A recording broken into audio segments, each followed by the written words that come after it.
I think it's pretty damn hilarious when I came across this article that was just uploaded as I was looking to film certain videos. And this was uploaded 4 minutes ago by Rhiannon Bevan over at The Gamer. And it says EA wanted Dragon Age to be $1 billion franchise, says the former lead. And when I think about that, I think, what the hell are you even thinking? Why would you even remotely believe that Dragon Age would have been $1 billion franchise going down the rabbit hole that is known as Dragon Age the Veilguard? I think you're absolutely insane. And it goes to show just how out of touch these developers are. So I wanted to see exactly what this former lead had to say, because I'm sure none of it is based in reality.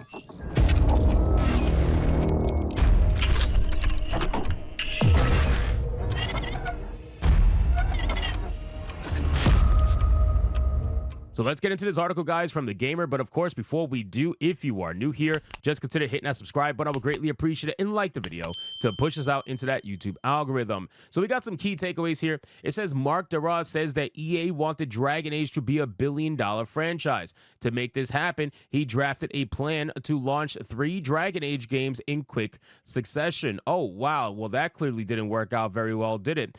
This fell apart when Mass Effect Andromeda and Anthem got in the way, and Dragon Age 4 was reimagined as a live service game. Now, again, guys, when we talk about Dragon Age and we talk about Bioware and whatnot, I want people to understand that unfortunately Bioware making Mass Effect Andromeda and Anthem especially just gave them too big of a hit for them to recover from. It was very difficult. And then on top of that, they had to be subsidized for 10 years of development until they figured out what the hell they wanted to do with Dragon Age the Veilguard, which is ultimately what we got. Of course, people wanted Dragon Age Dreadwolf. That was a lot more interesting as a concept, and it first initially started off as a live service game that nobody wanted, right? Nobody wanted Dragon Age to be a live service game, and they desperately wanted that to be the case because, of course, 10 years ago, that was huge back then. It still is now. For the most part, there are live service games out there that make a ton of money, but they make a ton of money for a reason. Dragon Age is not one of those games.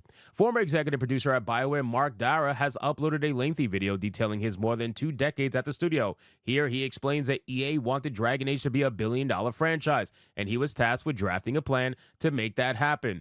Darrah admits that even in theory, he was not able to imagine the series pulling in that much revenue. However, he does say that his plans brought the franchise closer than you would think and involved getting new Dragon Age games out of the door quickly. Well, if that's the case, then how the hell did we end up in a 10-year development cycle with Dragon Age the Veilguard, right? It's very clear that people thought that this was going to be, if this was truly going to be $1 billion franchise, then you would have to make a franchise that was going to give people what they wanted. I mean, look at Black Myth Wukong. That game sold so much money that that's $1 billion franchise, and it's brand new. It's brand new. You guys had a legacy name to you. You had the ability to pull on nostalgia, and you still failed. It's insane. So then it says that in the video, Darrah explains that all this happened around 2016. At this time, Bioware was working on a version of Dragon Age 4, codenamed Joplin. Periodically, EA pushes for franchises to be bigger. They want billion-dollar franchises, or they only want to make the 6 best games or the 12 best games, he says. So in 2016, I built a plan to ship Dragon Ages. The idea was to make Joplin on a relatively regular timeline. At this point in time, I believe Anthem is still supposed to ship in 2018, so probably Joplin was supposed to ship in 2019. Maybe it was 2020, but the idea was ship Joplin, and then we would do 2 fast-followed sequels, each taking 18 months. How the hell would you develop a game like Dragon Age with all the options and all the lore and all the story you're supposed to have? Granted, we really didn't get that in Veilguard, so now I can see how they would do it. But still, like, how would you make a true Dragon Age sequel in 18 months? How is that even remotely possible? Even with the most like hardcore, fully focused studio, I just don't understand how that would be possible.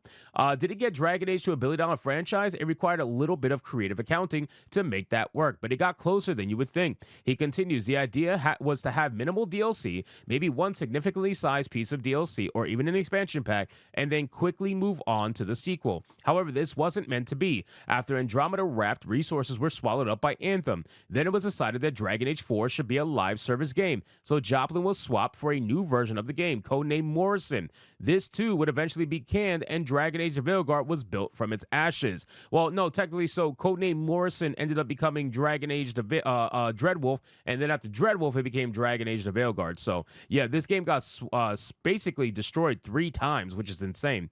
Now it seems we couldn't be further from Dara's vision for the franchise after the VEILGUARD failed to meet EA's sales targets. Every writer who has ever worked on the series has either left, been moved to another studio, or in fact laid off. So this studio, Dragon Age's studio, Edmonton, has been shuttered so bad, and we've been making videos on it, obviously just laughing at it because we all saw this coming, right? I feel like at this point, I think it's safe to say even the shills out there that tried desperately, so desperately to defend Dragon Age the VEILGUARD, even they have to run with the tail in between their legs and basically shut up now and go protected on X, which is what Jason Schreier did, right? Schreier literally went protected after he got called out for being wrong on his whole get woke, go to the top of the charts. Yeah, he got called out, he got crucified, and now he's protected over on his X account, rightfully so. So have at it there. But still, this entire studio being shuttered is just an example of what happens when you literally sit there and choose to do everything possible other than giving gamers what they want,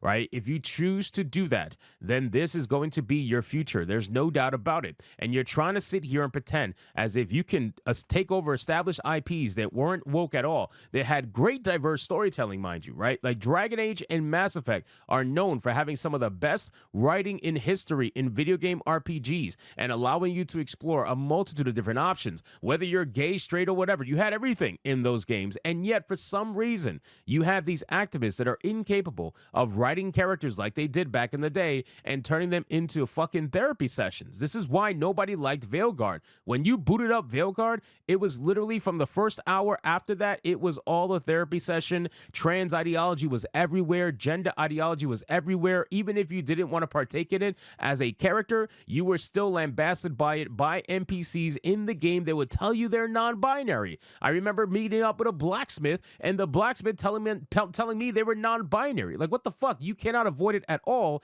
And that is the difference, in my opinion, between good storytelling and an actual woke video game. A woke video game will not give you a choice. A woke video game will throw it in your face and make you bend the knee for it. Whereas a good video game will give you an option, especially a good RPG will give you an option to partake in what you want to partake in. And if you don't want to play into that gay shit, then you don't have to, right? That's the whole point of an RPG. And this is where VEILGUARD failed. VEILGUARD wanted to be a preaching piece. They wanted to be a video game that was going to tell you how amazing trans people are and how terrible you are if you weren't, giving into their pronouns, or if you were misgendering them, you had to do push-ups and whatnot. That's what Dragon Age the VEILGUARD was trying to do. And that's why this game failed and Baldur's Gate 3 succeeded. It's a vast difference in gameplay. It's a vast difference in ideology, and it's a vast difference in respect for the gamer that's actually buying your game versus the ones that say they will buy it, but they're really not going to buy it. They're hoping for a free review code, and they might give you a retweet over on X, but that's the extent that their support goes. So anyway, guys, thank you so much for watching this video.